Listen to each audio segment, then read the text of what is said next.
Okay, folks. So, I don't know if it's that sound that you just heard was distinguishable to you. It should have been. I find it interesting that, let's just put it to you this way. If you start a video and a helicopter is further away, and then once you start the video, it comes closer. I might divulge something, a slight statement in this video, that might open your eyes a little bit to, well, consider this. It's all over the internet that the United States military is one of the biggest, let's just say at least contributors to the crime of gang stalking. Now, this is what the internet's saying, okay? Just something I'm throwing out there for you to pay attention to, okay? Now, for a minute here, let's talk about complex post-traumatic stress. Complex post-traumatic stress can be where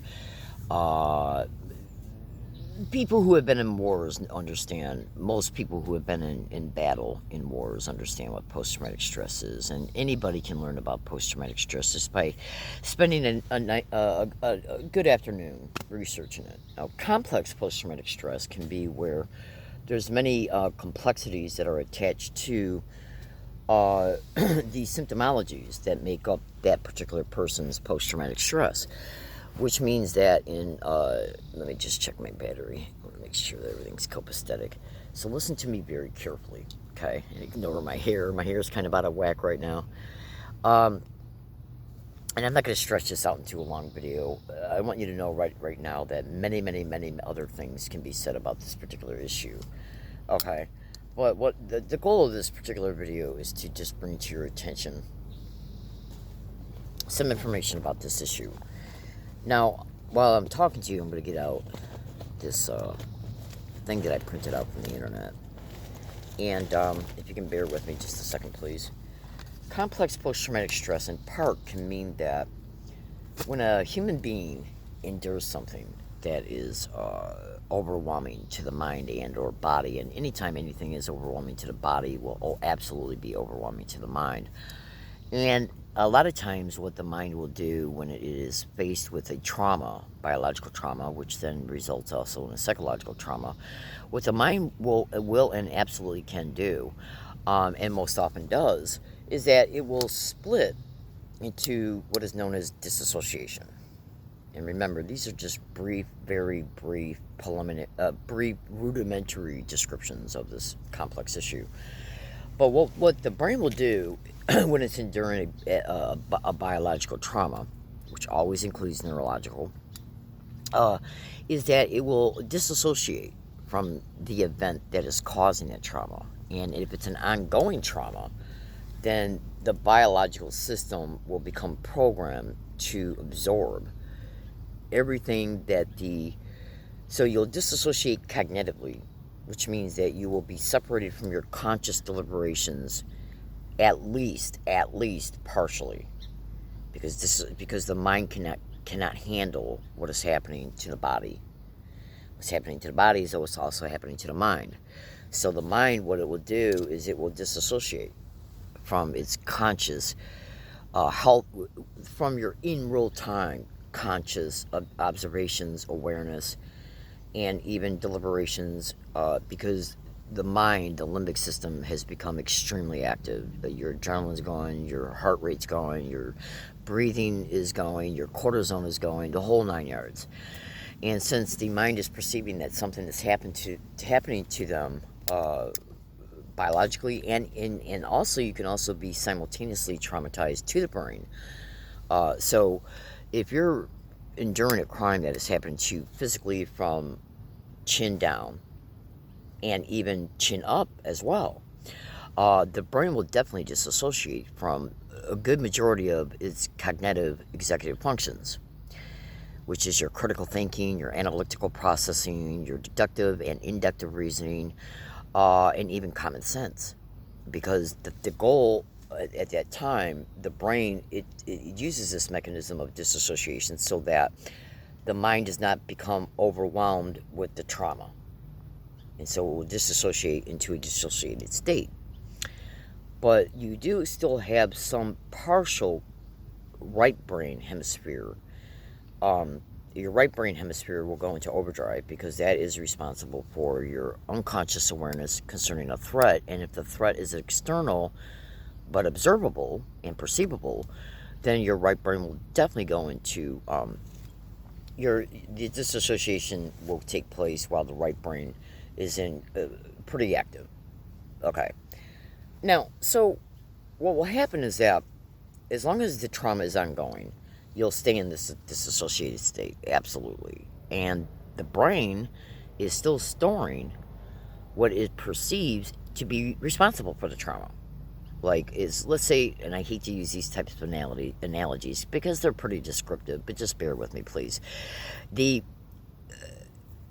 If you have a man or a woman who's being raped, physically raped, and the rape lasts 5 minutes, that's going to be significantly, unless it's an extreme brutal rape, it's going to be a lot less of a trauma than somebody who's being raped for a continuous straight hour.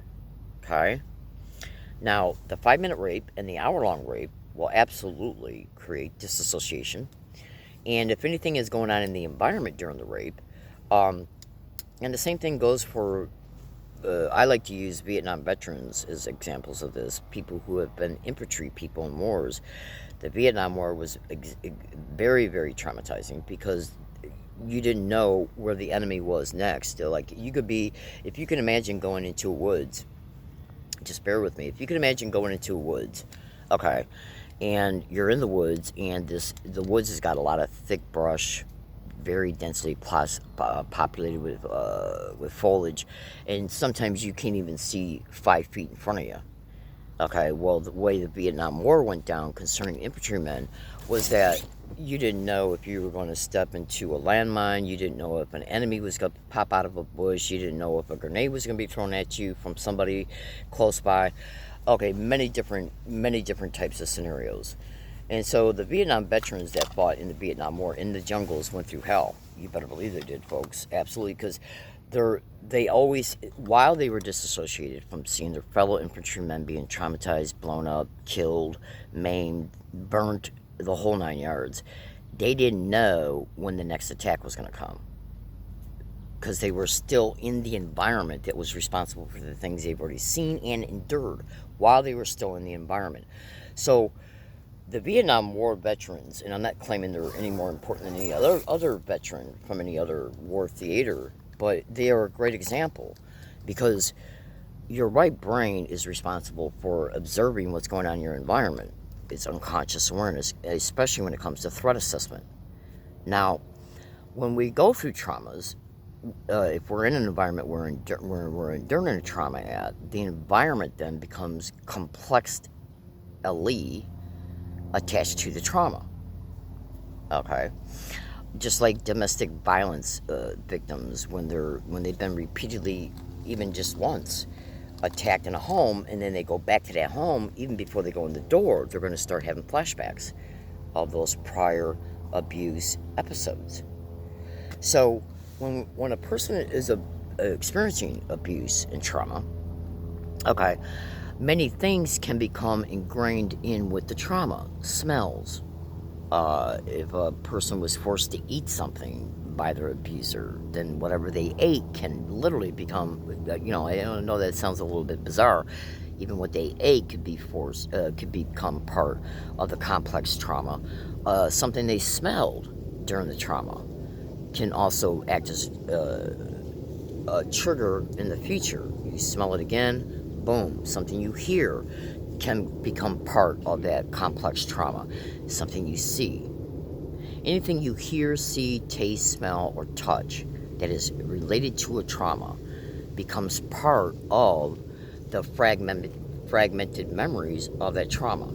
So therefore, any time that stimuli is represented, the disassociation can be stimulated back into, so the mind will go back into disassociation, the memories will come back to mind, and the memories will be re-experienced cognitively.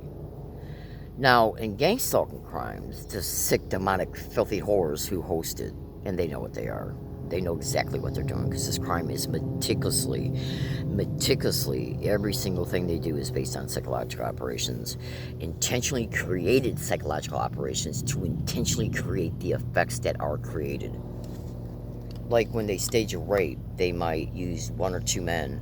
While one man's raping the woman, the other one will laugh at her, point at her, repeat words and phrases even. Okay? Literally. And then the demonic host of the community-based gang stalking will prop up total strangers along that victim's route and have them repeat the things the victim saw and heard during the staged rape. It's called the sensitization method. So therefore, anytime that victim rehears and re-sees the physical gestures they saw when they were being raped, the things they were forced to hear as they were being raped by the second party was laughing, pointing at her, okay, repeating words and phrases. That person that staged that rape knew what went on during the rape because he staged it. He then is connected to the individuals that are responsible for the community-based harassment against that same victim. So then that demonic little filthy maggot will use community members to get along that victim's route to repeat the words and phrases and the physical gestures for that woman to see and hear. Every time she sees it, the entrained pathway created to that complex trauma gets excited. The potentiated frequency output of that brain entrained pathway will fire, and the experience will be reprocessed. So, when I'm here today to tell you, my fellow American citizens, listen very, very carefully.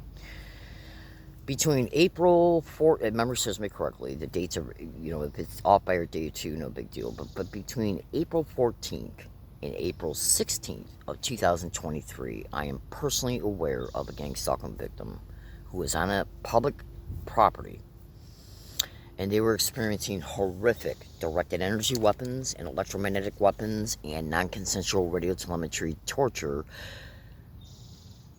as a result of radiotelemetry interface with non-consensual biomedical implants, which also can be forms of directed energy because it's radiation that goes and connects to the implants, where the implants are then intentionally overwhelmed with the continuous signal that causes that implant and where it's at to radiate that part of the body. So the victim went into a massive concussive state while the brain was being cooked, while the areas where the implants were at were also radiating those areas. And it caused that victim's eye to literally bulge out like this. It left a directed energy weapon B mark on that victim's eye, and this lasted all day long. It lasted all day long.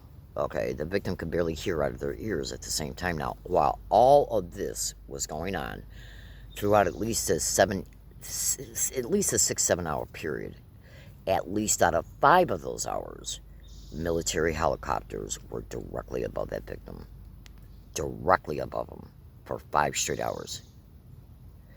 Also, another smaller helicopter was heard the vast majority of the time as well. Now, one way that you can distinguish the sound of a military helicopter, if you were to compare it to another type of helicopter, like your average weather helicopter, or even the average type of helicopters that police will use, or news stations or whatever, all you got to do is YouTube it to see the difference between a big military helicopter and a smaller helicopter, because there's an extremely distinct difference in their sounds. Military helicopters they're very big, therefore their rotary blade is very big, therefore their engine is very big, and the weight of the helicopter is very big. Therefore, its sound is much larger. It displaces a lot more air as well.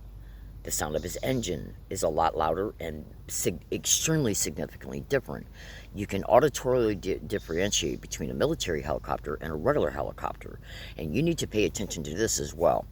When a person is standing on the ground, walking in a very short distance back and forth, trying to, because the victim was moving from one spot to another to try and escape with the horrific crimes that they had just endured for at least a 2 or 3 day period at the current spot they were at. So they were moving to another one while they were already degraded. Absolutely. Hold on. Hold on a second. So, at the time, this victim didn't understand that they were being neurologically and biologically interfaced with radio telemetry through two implants. They knew about implants. That victim did not have enough knowledge about how radio telemetry can track you to then hit you, and they did not understand how many implants they had in them at the time. So they didn't know that they could not escape the internal torture through the biomedical radio telemetry interface. They knew they were being tracked also, probably more than likely through a GPS implant. Because think about it, if the helicopters played any role in this, the helicopters had to know where the victim was. Because ratio to where the helicopters were to the victim, there's no way that the helicopters could have physically seen the victim because of the foliage. There was no way. There was no way that the only way that they could have seen the victim was through one or more types of video surveillance. Okay? Alright? And even still, you don't need video surveillance if you got a GPS implant in you. Okay? So I want you to consider this. The property the victim was on, there would be no reason whatsoever for a military helicopter to be in the area for even more than a half hour, hovering in the same exact identical position, because it's a public property. It has nothing to do with it's not even anywhere near a military base. And the victim has no interest, has never had no interest, or has no interest, and never will have any interest to go anywhere on any type of military base. Okay? So the property the victim was on is probably at least 10, 12 miles away from a military base. So why would a military helicopter be hovering directly above the victim for 5 straight hours? What would be that goal? What would be that purpose? Okay, if you're doing like a exercise where the military helicopter, where the military might be training a new pilot, yeah, then you would probably go from distance to distance and then back and forth. If the military helicopter was involved in some type of training op, okay, then I can see why maybe a military helicopter would be maybe going back and forth for maybe a half hour, okay? But why would it be above a targeted individual who's on public property, well, at least 10 miles away from a military base? Even if it was just for a half hour, it would seem strange. While the victim is being tortured, but you got 5 straight hours? There ain't no way that's fucking natural. Okay? Absolutely. So, when a human being's eye, the whole entire eye, is so targeted, it's a wonder the victim didn't lose their vision. Literally. The eye was puffed up. In fact, even when the victim went out on the 19th of April, 4 or 5 days after the attack, even grocery store employees were saying, "What the fuck happened to your eye?" That's how bad it still looked. Okay? So I want you to ask me, all you got to do is ask this to yourself and think smart. Okay? When we look at cyber surveillance and gang stalking, something that's all over the internet, reported by thousands and thousands and thousands and thousands and thousands, etc., etc., etc., of gang stalking targets who are educated about this crime. Okay, and by the way, you should also know there's many gang stalking victims post on the internet that are saying that military jets and helicopters are doing massive, frequent flyby-overs their house. Okay? So when we look at complex trauma, we say to ourselves, okay, we set that aside just for a sec, so I can kind of like tie up a statement here. You look at this event that I just described, and a lot more could be said about it. I mean, the victim was just trying to move from one spot to another spot that was literally less than 80 feet away. Now, if you ever go to a wooded area and you stand at one spot and you just physically walk 80 feet away, you're going to be surprised how short of a distance that is. It's extremely short distance, okay? So the victim, the completely innocent victim, the victim has never done anything wrong to anybody out here in San Diego. The victim has literally not broken any laws except for illegal camping, but the victim wouldn't even be doing that if the police would investigate what made them homeless and the fact that they're being gang stalked, okay? Because the gang stalking crime literally made the victim homeless, okay?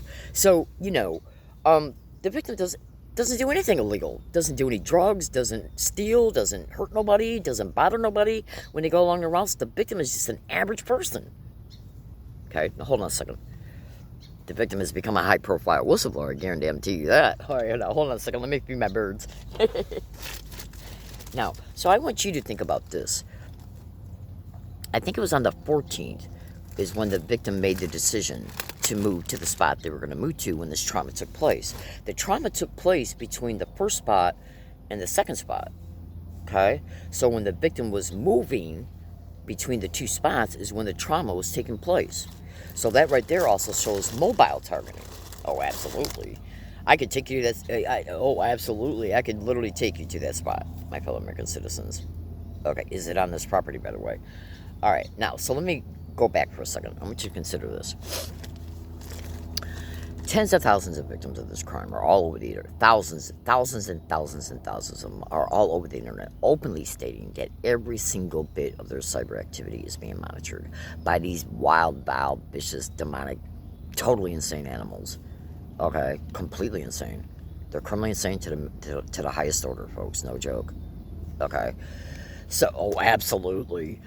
So when we sit back and we take a thorough look at how could, and by the way, helicopters, planes, and drones are reported to have thermal imaging on them, okay? They're also reported to have laser weapons on them as well. Okay, so on the 14th, when the victim, I think it was the date of the 13th, the victim made the choice to move, and they got up on the morning of the 14th, and they noticed they got hit in the eye. And I think that was actually, it was either the 13th they got hit in the eye or the 14th they got hit in the eye, and then they moved the next day. Because by the time what they did was they got up, and the brush was so thick that the victim had to do quite a bit of work just to clear a path to move to that spot. And by the time they got done doing that, it was too late to move.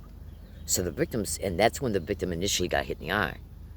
It was a V mark right below their eye, right here. Okay? Then the next day, when the victim went to go move, that's when they endured this. It was actually a torture session that lasted at least 7 hours at least, because ultrasound and infrasound also played a role in it. Absolutely. Okay? And that was assisting in the concussion. Absolutely, because it was massively turned up. Absolutely. And more than likely high frequency to the ears. Now just hear me out, because there's a lot involved in this, okay? Yeah, so the victim had a running recording tape recorder on him too. So the victim openly said, "Hey, I just into the tape recorder." Sometimes the victim talks into the tape recorder as if they're kind of like talking to a person. The reason why the victim did that is because they hope one day, even if it happens after the victim's death, they hope one day that an uncorrupted lawyer and maybe an uncorrupted judicial process will be able to review these audio files. So the victim might say something in the tape recorder like, if you could just hear what I'm hearing, if you could just know what I'm experiencing right now. So, that's just the type of verbiage that the victim got in the habit of using, okay? But they were talking into the tape recorder about their experiences. So if the initial attack occurred either on the 13th or the 14th, when they got up the victim was doing a probe concerning where they were going to move to, because they had to get the hell out of where they were currently being targeted at, and the victim has video evidence of that targeting, by the way. Oh, absolutely. Video evidence that's indisputable, and even some audio evidence, absolutely. So, so the day that the victim, I think, decided to move on the 11th or the 12th. In fact, the victim, I think, moved to the first spot on the 10th, was already enduring targeting at that spot the night of the 10th, the day of the 11th, and then I think maybe the next day the victim went out and got groceries and water, okay, came back, And the victim then started looking around to see what other spots they might be able to go to. Now, remember, the victim didn't know anything about biomedical radiotelemetry at that time. They might have heard it once or twice, but that's about it. They didn't understand any of all of the connected issues around it in its relation to implants, and they knew about ultrasound and infrasound, but they still didn't. In fact, the victim still doesn't completely understand infrasound to this day, but they do know that ultrasound and infrasound is being vastly reported in this crime to be responsible for extreme torture, and much more. Oh, absolutely, including leading the victim's skull into massive concussive states. Make no mistake about it. So, the victim experienced the first attack on the morning that, as soon as the victim got up to go look to see what they would have to do in order to get to this other spot. And that's when the victim started noticing that they were going to have to clear some brush. While the victim was already in the throes of what they had endured on the 11th and the 12th, the night of the 10th, 11th, and the 12th, at that spot they moved to. After they moved there, because they were escaping other areas that they were enduring identical targeting at. Okay? This is literally how bad it was. Okay? So, when the victim first got up, which I think was the day of either the 12th or the 13th, and they started clearing away the brush, the victim felt this massive attack to the eye. And so the victim, and this happened right around the same time that the victim was ready for a break. So the victim took a break, and they got out their phone, and they took a picture of their eye, and there was a clear, absolutely clear, and totally distinguishable white-shaped V line and indentation, while it was also puffy, right underneath the left eye. It was the shape of a V, small V. V as in Victor. Okay. So the victim at that time got recovered from that, took a break, got back up, did some more work, and then by the time they got done with that work, the person was still clearing the path to the next spot that they were going to move to. So by the time they got done doing that next round of work, they came back to their spot, took another break, and then just decided to say, hey, look, I still got work to do. It's getting later in the day. I'll just wait and move tomorrow. And then the next day, which was that tomorrow, that's when the victim endured the massive attack. It lasted at least 2-3 hours after the helicopters left. But the helicopters were in the air for at least 4.5, 5 straight hours in the same fucking position. When I mean by same position, let's say you got a certain amount of space in the air. Now, I'm not real good at measuring distance when it comes to being in the air and going from one spot to another, but yet these two spots are extremely close to each other. Okay? So they were mostly hovering, but on occasion they'd move just a little bit and then hover there and then come back to the original spot, hover there, then come back to the original spot right there. So, and these spaces between these two spots were very short. And these actual spaces were actually along the travel route of the moving, which was extremely short. I could take you there and you'd see how short it was. I mean, extremely short. Okay. Now, what normal appearing excuse would the military have for a military helicopter to be hovering directly above a civilian for 4.5, 5 straight hours, while also another smaller helicopter was heard mixed in with it simultaneously? Like one was here, then the other one was always there, then the other one moved here, then the other one was kind of like moved just a little bit over there. So you could tell through auditorial distinguishing that there were two helicopters, and the victim's tape recorder picked it all up.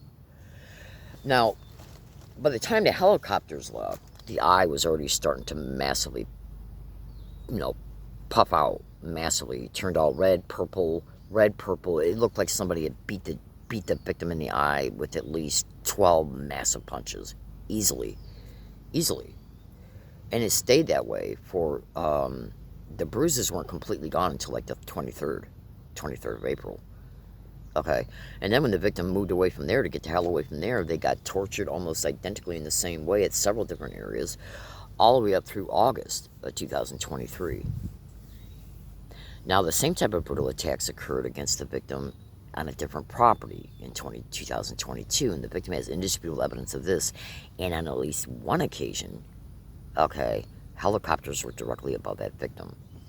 Now, I want to tell you something about complex trauma. The crime knows that the military is implicated in this crime because they fucking watch everything you do. on the internet. Of course they are. They're not going to torture people and then just let the people go run about their lives, because then they don't know if you're going to run to a hospital and try to get help. Okay?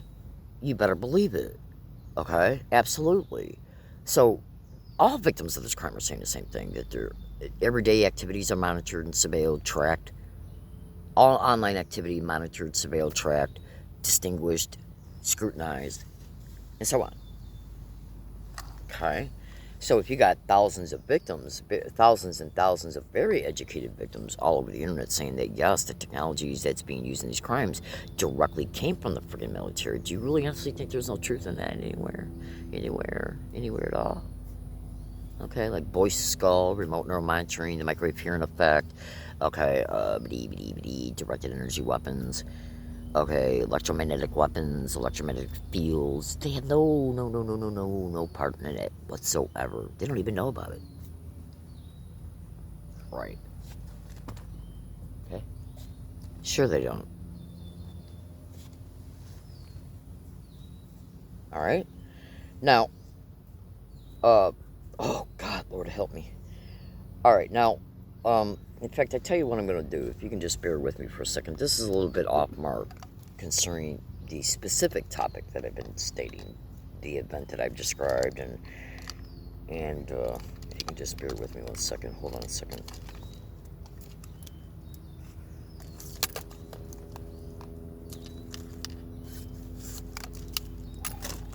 I'm going to show you something. I don't know how well you're going to be able to see it.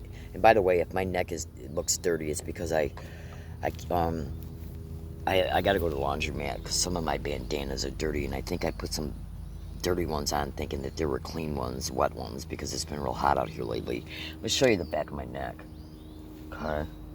So, it's actually my back. Alright.